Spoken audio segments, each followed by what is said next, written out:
Clean Architecture, desarrollando una app impoluta. ¿Vale? Iniciamos con las buenas prácticas. Y una de las cosas que me gusta decir siempre es que si se hace bien. Siempre hay problemas con falta de tiempo, o sea, o no hay tiempo para hacerlo bien, o estaba mal estimado y demás. Pues bueno, yo no soy partidario de eso,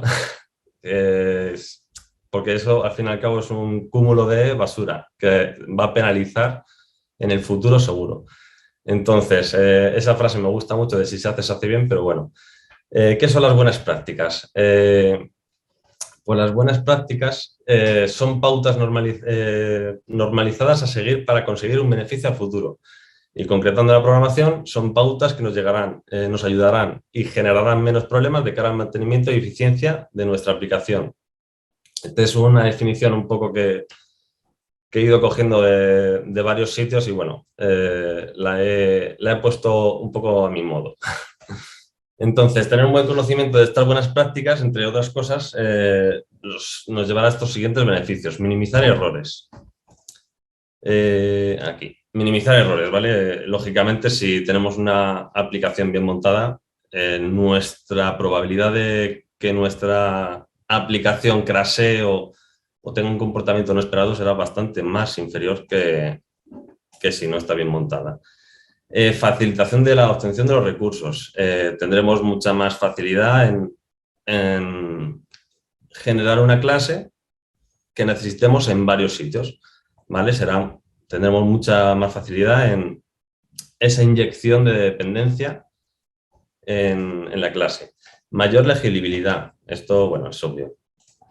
Y la facilidad a la hora de hacer test. Esto es muy importante, la facilidad a la hora de hacer test, porque no es lo mismo una función con 200.000 líneas que no sé cuántas funciones bien pequeñitas para poder hacer test. Entonces, algunos ejemplos de buenas prácticas, ya te digo. Voy a poner los más comunes en todos los lenguajes de programación, no solo concretando en Android, pero hay muchísimas buenas prácticas en todos los lenguajes de programación. Pero he puesto los más básicos. El primero, los nombres de variables. A ver, como puedes ver ahí, y que hemos visto muchas personas en diversos proyectos, hemos visto variables i0, i2, index 1, index 2, rm, vm. Nombres poco descriptivos y que no sabemos, o sea, el desarrollador que llega después no sabe realmente para qué utiliza esa variable. Entonces, una buena práctica es poner nombres descriptivos y no poner números. Por ejemplo, en este ejemplo, una de las buenas prácticas es max items y no poner items o y total, ¿vale? Entonces, max items o resource manager. Un nombre descriptivo, pero tampoco muy largo. Otra de las buenas prácticas es el nombre de los ficheros. Tampoco es muy limpio que digamos que cada fichero se llame como quiera el programador. Entonces, es de buena práctica de llegar a una estandarización y en Android, por ejemplo, sí que están estandarizados. Las vistas se tiene que poner el fragment o activity, que son las vistas, justo al final del nombre del fichero. O bueno, es un poco el estándar de Android, pero seguro que hay otros estándares para otros lenguajes de programación. Y siempre el mismo nombre, la misma estructura de nombre de ficheros. Utilizar constantes. Esto sigue siendo... O sea, hay muchos proyectos que todavía no tienen todo en constantes y es un fallo. ¿Por qué? Pues porque el día de mañana cambia ese valor y esa constante se utiliza en 5 vistas distintas, tienes que cambiar 5 vistas. En cambio, si está en una constante, solo se cambia en un sitio. Y minimizan el error por eso. Si se utiliza en varios sitios y se tiene que cambiar, algún sitio te vas a dejar seguro, si no está centralizado. El código en inglés. He visto muchas aplicaciones con código en español. A la hora de migrar, en concreto en Android, a la hora de migrar de una versión de Android Studio a otra versión de Android Studio más moderna, caracteres especiales, tildes, señas y todo eso, han dado problemas por un tubo. Entonces, siempre en inglés. El próximo desarrollador puede que no sea de habla hispana, entonces va a entender el inglés. Lenguaje común y estandarizado. Y sobre todo comentar el código en sitios donde tenga una lógica compleja.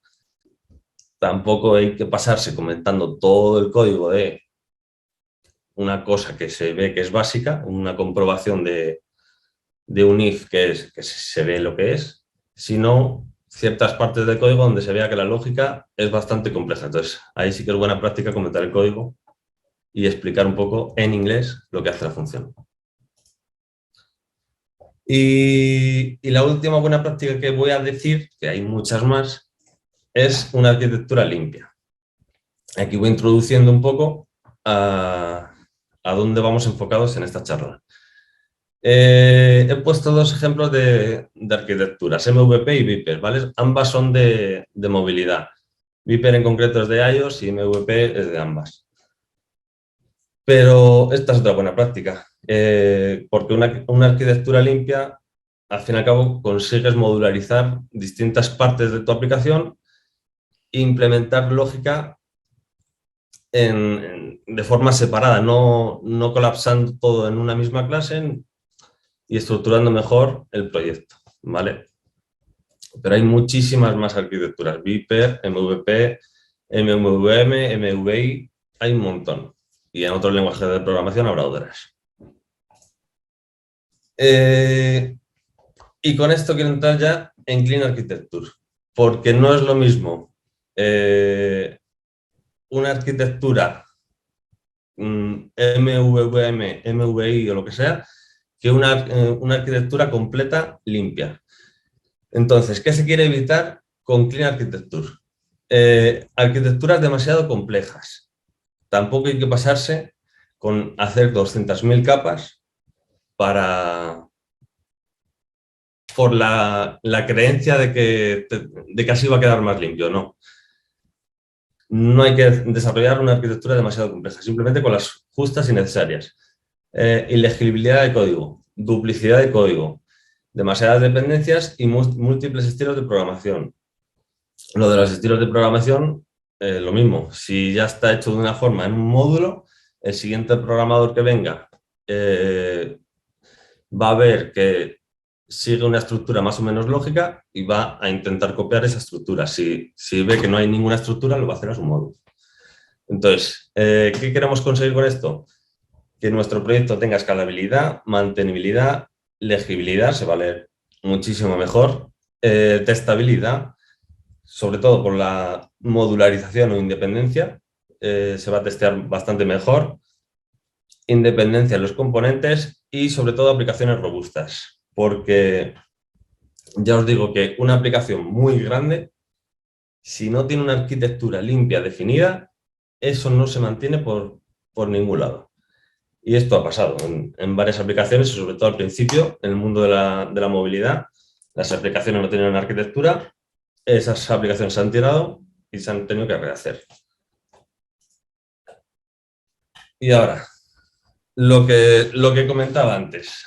Las arquitecturas que hemos nombrado principalmente se centran en la parte visual, ¿vale? Es decir, nuestro modelo, vamos a poner el ejemplo de MVP. Nuestro modelo, si seguimos esa arquitectura rajatabla, nuestro modelo es el obtenido del servidor. Y el presenter conllevará la lógica tanto de negocio como de vista para mostrar los datos en la vista. ¿Qué pasa? Si ese modelo, que aquí lo he nombrado en el segundo párrafo como entity, si ese modelo cambia algo en el servidor sin notificárnoslo a nosotros como dueños de la aplicación, que esto hemos tenido muchos casos de clientes que han cambiado sus servicios sin avisarnos, esto conllevará un riesgo bastante alto de que nuestra aplicación empiece a fallar y a crashear y deje una experiencia de usuario bastante pésima. Y de cara al usuario, el fallo es de la aplicación, no del servidor. Entonces, eso es uno de los problemas que genera solo hacer una arquitectura en la parte visual. Entonces, este gráfico de la izquierda me gusta mucho porque explica bastante bien la separación entre las capas. Entonces, desde nuestra UI, que es la esfera externa azul, tendremos acceso únicamente al presenter o controller, depende de cómo se llame.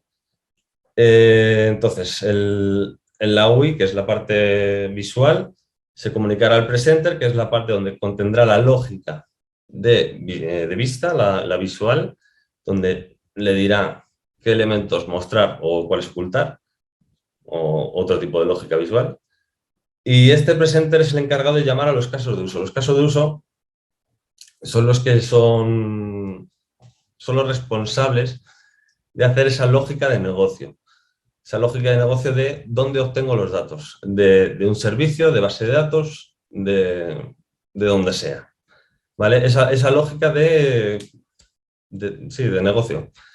Y la gestión de los hilos, ¿vale? Porque no es lo mismo, a ver, últimamente, bueno, hoy en día casi todas las librerías gestionan automáticamente los hilos. Por ejemplo, hacemos una petición a un servicio con una librería y esa librería automáticamente lo pasa al hilo background. Vale, pero eso antiguamente no era así. Entonces, donde se debería hacer esta gestión de los hilos, de hacer la petición en background y devolver la respuesta en el hilo principal, porque en la vista se tiene que mostrar la información en el hilo principal, esa gestión de hilos debe ir en los casos de uso. O interactors también, si se puede conocer. Y lo dicho, de los casos de uso, contactarían con los managers o repositorios, ¿vale? Aquí se ha nombrado como entities porque es el modelo que se obtendría de la parte de datos, ¿vale? Aún así, ahora en este siguiente gráfico se va a explicar mejor. La parte de presentación es la parte visual, ¿vale? Y está montado en este ejemplo concreto con MVP. Sí, con MVP. La parte de dominio, donde está toda la lógica de negocio, están los casos de uso o interactors, y la tercera capa están todos los repositorios, manager y tal. Entonces, la transición, para que hagamos una idea, la transición de obtención de datos y mostrarlos en la vista sería la vista empieza a cargarse, se lo comunica al presenter y el presenter comunica el caso de uso de obtener los datos del cliente. Pongamos un ejemplo. Y es el caso de uso quien se encarga de hacerla, de contactar, de decir, vale, lo voy a obtener del servidor, ¿vale? De HTTP. Y una vez lo obtenido, los voy a guardar en base de datos, porque sí, para futuros casos. Lo guardo en base de datos. Y toda esa lógica irá en el caso de uso. Y una vez me dé el success de base de datos, se lo comunico al presenter para que refresque la vista y muestre los datos del cliente. Todo ese flujo, hay varios modelos, ¿vale? El modelo de data tendrá los datos puros del servidor, ¿vale? Es un calco del modelo, ya sea JSON, ya sea lo que sea, es un calco de lo que viene del servidor. Entonces, para pasar ese modelo de data, modelo o entity, para pasarlo de data a domain, lo parsearemos y domain será otro objeto distinto, el cual puede tener incluso otra estructura de objetos, de clases, más asociada a nuestra aplicación, más estructurada a nuestra aplicación, y en esa parte haremos el parseo de nuestro modelo de data a nuestro modelo domain. Y a la vez, si se quieren mostrar datos en la vista, parsearemos de ese domain, ¿vale? Pasaremos de este domain a nuestro modelo de vista. Y lo mismo, no hace falta, el modelo de vista no hace falta que contenga todos los datos de que vienen de data. Si pinta solo 3, va a tener solo tres propiedades. Si pinta 6, 6. Y el modelo de dominio es lo mismo. Solo debería tener lo que va a tratar en la aplicación, la lógica de negocio que va a tratar en la aplicación. No hace falta que contenga todo lo que venga de data. El servicio puede ser consumido por varias aplicaciones. Entonces, a lo mejor puede venir un chorro de datos para varias aplicaciones y tu aplicación solo debe coger lo que necesite.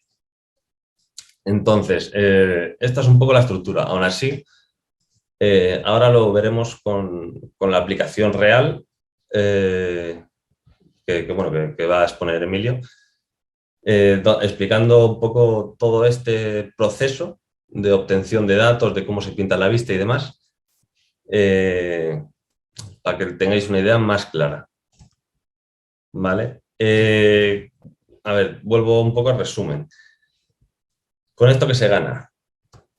Testabilidad, porque haciendo esto, de verdad que es muchísimo más fácil testear con test unitarios, funcionales y demás, de integración, testear una aplicación independencia de los frameworks, independencia de la UI, de la base de datos o de cualquier otro agente externo. En resumen, se gana modularidad y robustez. Insisto que yo me he encontrado con muchos casos en que no hay por dónde coger la aplicación y eso ya no es mantenible. Pero bueno, lo he dicho. Ahora doy paso a Emilio para que os enseñe una aplicación bien construida y por último veremos dónde se podría instalar la aplicación. Te dejo, Emilio. Muy buenas. Bueno, pues yo soy Emilio y bueno, pues vamos a ver ahora un pequeño ejemplo de todo lo que ha contado Jorge, pero llevado a Android en concreto. Vamos a ver una arquitectura MVVM, donde hemos hecho un pequeño ejemplo de una aplicación que consulta un servicio web, lista los datos y muestra el detalle. Y todo ello con MVVM aplicando Clean Architecture. MVVM es una evolución de MVP y MVC. En vez de tener un presenter o un controller, vamos a tener un viewModel. Y bueno, pues la principal diferencia radica en que el viewModel no conoce a la vista, lo cual permite que ese viewModel pueda ser utilizado en varios puntos.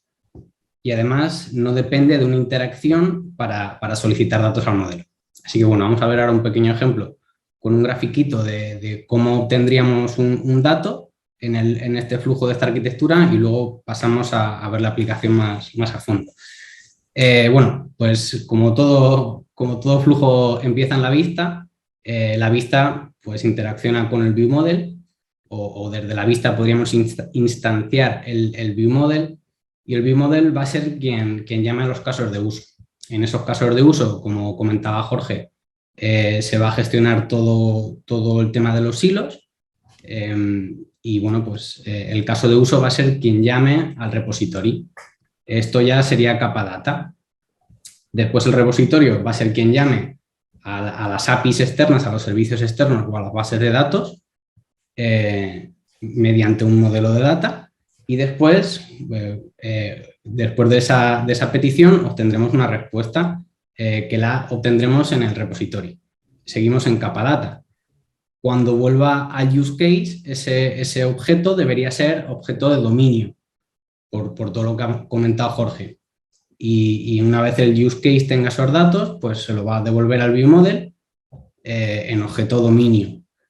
Y a diferencia de MVP, que vamos a tener unas interfaces y entonces es como comunicamos el resultado a la vista, en este caso vamos a tener los live data, que son objetos que tienen un patrón observable a los cuales la vista se va a suscribir y cuando el viewModel le setee el valor, pues entonces va a reaccionar y va a hacer lo que tenga que hacer. Vamos a ver el ejemplo concreto y se ve muchísimo mejor.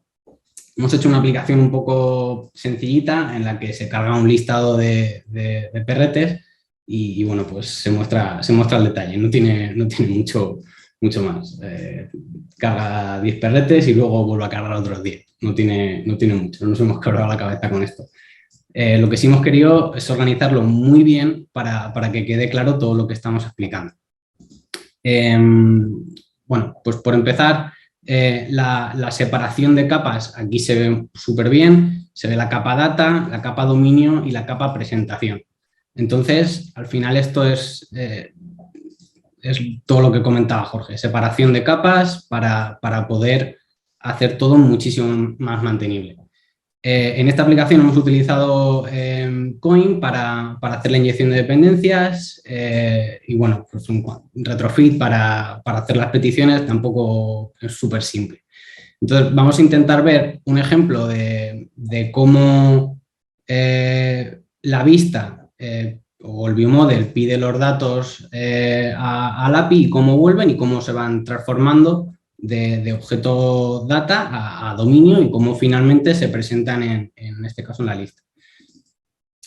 Bueno, esto es el main activity, que lo hemos llamado list activity, y bueno, pues aquí simplemente en el onCreate, pues bueno, instanciamos el binding, creamos los adapters, los listeners, que va a ser el live data, que cuando el viewmodel le dé valor va a reaccionar aquí y bueno, pues tampoco tiene mucho, son 4 cosillas.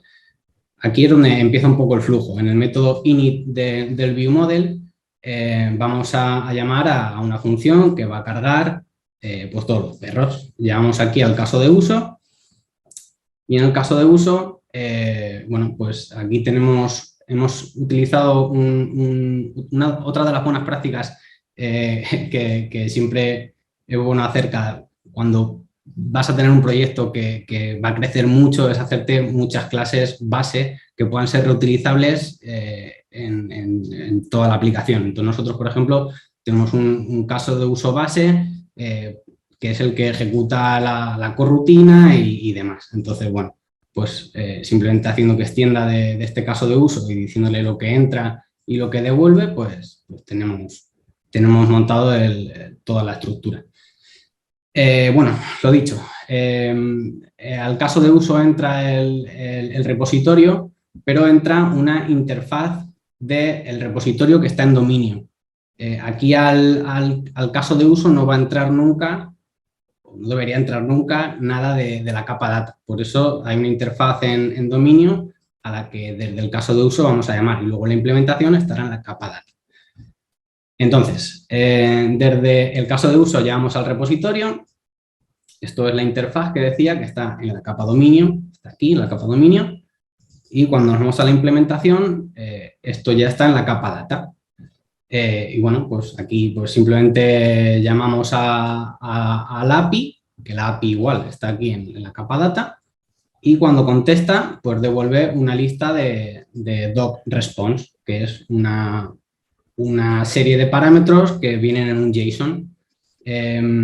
Entonces, bueno, pues se construye, pues, tiene una lista, altura, la ID, la URL de la imagen y luego por aquí otras historias. Vale, entonces, estamos aquí en el API. Una vez ya tenemos la respuesta, una vez ya tenemos el JSON, vamos al repositorio. Entonces, ya tenemos aquí la respuesta. Estamos en este punto en el que hacemos un map y esta respuesta la vamos a convertir a modelo de dominio. Esto lo hacemos aquí dentro de este objeto, o podríamos tener un objeto de extensión, un mapping extension, para hacer este tipo de conversiones, pero bueno, fijaros que, por ejemplo, el objeto dog de dominio tiene muy pocos parámetros y el objeto de data tiene un montón. Esto es otra de las cosas que comentaba Jorge. Solo vamos a mapear y solo vamos a utilizar lo que realmente necesitemos. No tiene sentido crear un objeto enorme donde haya un montón de parámetros que no vamos a utilizar. Entonces, bueno, pues aquí hacemos el mapeo con los datos que nos interesan. Aquí hay una cosa que a mí personalmente me gusta mucho hacer y es hacer la comprobación, o sea, asumir que todos los valores pueden ser nulos y hacer aquí la comprobación y asignarles un valor por defecto, ¿vale? Nosotros aquí hemos creado una función de extensión que se llama checkNull, que si el valor es nulo, pues le setea un valor por defecto. Esto, bueno, pues nos va a hacer evitarnos muchísimos problemas en el sentido de que puede ser que nuestro servicio en algún momento o en algún modelo concreto no envíe el ID, entonces ya, si no lo envía, pues ya vamos a tener un problema en el parseo y bueno, pues haciendo este tipo de cosas nos evitamos ese tipo de problemas. Vale, estamos en el mapeo. Perdón, que me... Vale, estamos aquí. Ya tenemos el objeto en dominio. Entonces, ahora el objeto vuelve al caso de uso. Está aquí. Y aquí hemos implementado un objeto, una select class que se llama useCaseResult, en la que bueno, pues puedes devolver un success o un error y aquí pues se gestiona con un run catching. Si esto diera algún problema, pues saltaría por el error y va a devolver esto. Y esto va a ser al final lo que el viewModel espere. Entonces aquí ya tenemos el resultado en el viewModel. Le decimos al loading que se oculte. Entonces con esto va a reaccionar la vista y va a ocultar el loading. Y en base al resultado, pues o bien seteamos los datos o bien mostramos el mensajito de error. Y una vez ya están seteados, pues en la vista, que sería list activity, por ejemplo, esta, cuando la lista de perros tiene un valor, pues entonces llamamos al adapter y llamamos al update data para que infle todos los datos. Y bueno, pues yo creo que eso sería un poco toda la explicación de la aplicación. Luego hemos hecho una pequeña animacioncilla con la librería de material y poco más. En cuanto a arquitectura, yo creo que lo he explicado todo, no me dejo nada, Jorge, ¿no? La navegación, sí, eso. Navegación, ¿a qué te refieres? Entre la vista de detalle y la Vale. de listado. Vale, cierto. La navegación... La navegación la hacemos aquí. Por ejemplo, cuando este valor obtiene un valor desde el viewModel, pues entonces reaccionamos para que haga la navegación al detalle y aquí en el detalle pues se han pasado el detalle del perrete que se quiere mostrar, se le pasa al viewModel y el viewModel actualiza el dato del detalle y aquí en el listener de select data pues ya se setea la imagen, el texto, el grupo y el temperamento. Y bueno, pues yo creo que eso sería todo de la aplicación. Lo siguiente que vamos a ver es un poco la exportabilidad. Sí es cierto que al hacer una APK nos da un poco más juego ese APK que con otras plataformas. Por ejemplo, podemos instalarlo en dispositivos streaming, como puede ser un Android TV, Fire Stick o MyBox, en un dispositivo Android, obviamente, en unas gafas virtuales, que ahora Jorge nos va a enseñar un pequeño vídeo demo instalándolo en una MetaQuest o en Windows 11, que bueno, pues da soporte ahora para instalar APKs y bueno, pues es un gran beneficio. Así que si quieres, Jorge, te cedo. Sí. A ver. Un momento. Continuar. Estoy poniendo el vídeo.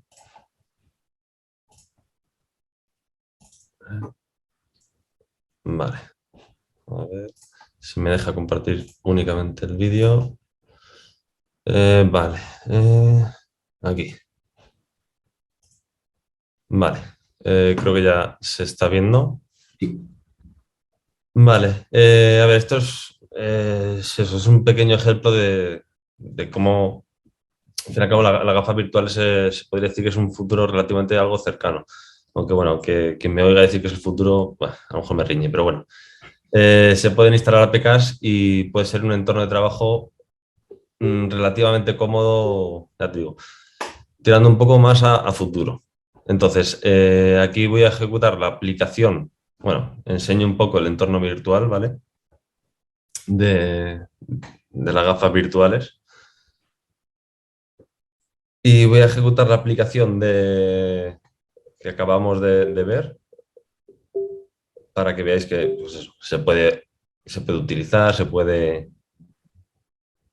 toquetear todo, ¿vale? Esto ahora mismo, la aplicación la hemos creado con una única ventana, pero si vamos, se puede hacer como tipo navegador que puedes abrir varias pestañas y ahora veremos, en un rato después del vídeo, veremos cómo ese entorno puede ser bastante productivo a la hora de trabajar, ¿vale? Ya te digo, todo este entorno es mediante APKs, ¿vale? MetaQuest 2 trabaja solo con APKs. Entonces, ahora abro el navegador para que veáis que este puede ser nuestro APK, el de los perros, y poder trabajar con varias pestañas a la vez, simultáneamente para un entorno laboral, un entorno a lo mejor de streamers que necesiten tener varias redes sociales abiertas, no sé. Quería simplemente enseñaros eso, que puede llegar a ser bastante requerido en el futuro. Crear aplicaciones con multiventana y que den soporte a varias plataformas, entre ellas MetaQuest 2. Y con esto es todo.